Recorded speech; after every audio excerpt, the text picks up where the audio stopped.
So now we're going to look at a transformation from the square root of x to gx equals minus square root minus x plus 2, and then add 1. Now, you might just be asked to draw just this graph here without the fx, but I'm using the fx as my base graph. So what I'm going to do is I'm going to take the fx, the square root of x, and I'm going to choose 4 points that I know are on that graph. 0, 0, 1, 1. So I'm putting in the x value. So if I put in 4 and I square root it, I get 2. And I'm going to use actually 5 points. So if I put in 9, I get square root of 3. Now all of these involve whole coordinates. 16 goes in and 4 comes out. And I'd just like to move those down the page a little bit. So these are the 5 base coordinates I'm going to use. And what I'm going to do is I'm going to do the horizontal transformation first. Now the horizontal transformation, actually, you know what I'm going to do? I'm going to graph this first. So let's graph this. And this is our base one in blue. So it goes through 0, 0.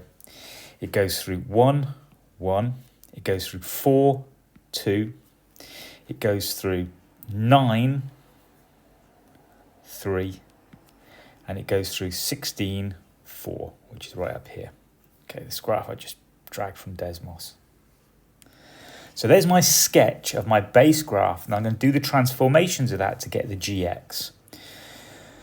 So what I'm going to do is I'm going to do the horizontal transformations first. The horizontal transformations are inside the square root.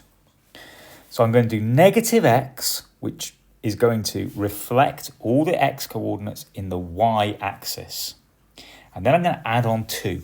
Now, normally when I add on 2, the add 2 would normally send it to the left. But because of the reflection, the add 2 is now going to send it to the right. So I'm going to add on 2.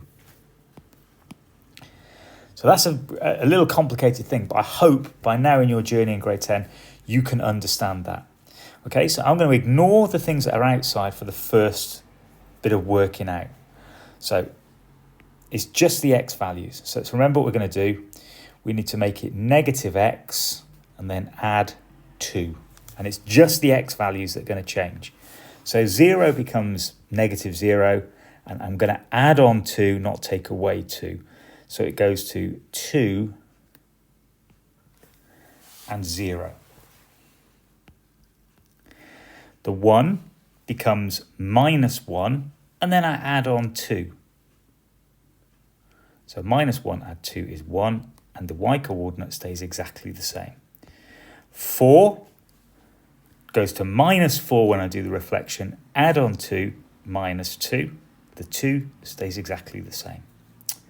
The 9 becomes minus 9, add on 2, minus 7. And finally, the 16 becomes minus 16, add on 2, minus 14 and 4. Now I'm going to do the y part. So each of these I'm going to do again and just do the y coordinates. The y coordinates are a negative. So I'm going to make a negative of the y coordinates, reflect it in the x-axis or y equals 0, and then add on 1. And it should be a straightforward thing to do. So I'm negative and then add 1, just as a little reminder. The x-coordinate the x-coordinate stays the same. The y-coordinate becomes negative 0, add 1. Negative 1, add 1. So here now I'm just taking this y-coordinate. The 2, this 2 here, becomes negative 2, add 1. Negative 2, add 1. The x-coordinate stays the same. Negative 3, add 1. And in fact, I can see a pattern going on here. Negative 14 and negative 4, add 1. So now I've got these points, I'm just going to put them onto my graph. So 2, 1. So across 2, up 1. 1, 0. 1, 0. minus 2 minus 1, minus 2 minus 1, minus 7 minus 2, minus 7 minus 2, minus 14 minus 3. And so now we've got this curve that comes down like this. So that's taken me about 5 minutes to do.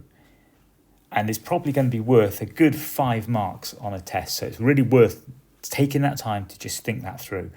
I would always encourage you to check your answer with Desmos when you're doing these for the first couple of times. But this hopefully will solve a lot of those problems about how I'm transforming horizontally and how I'm transforming vertically with a square root sign.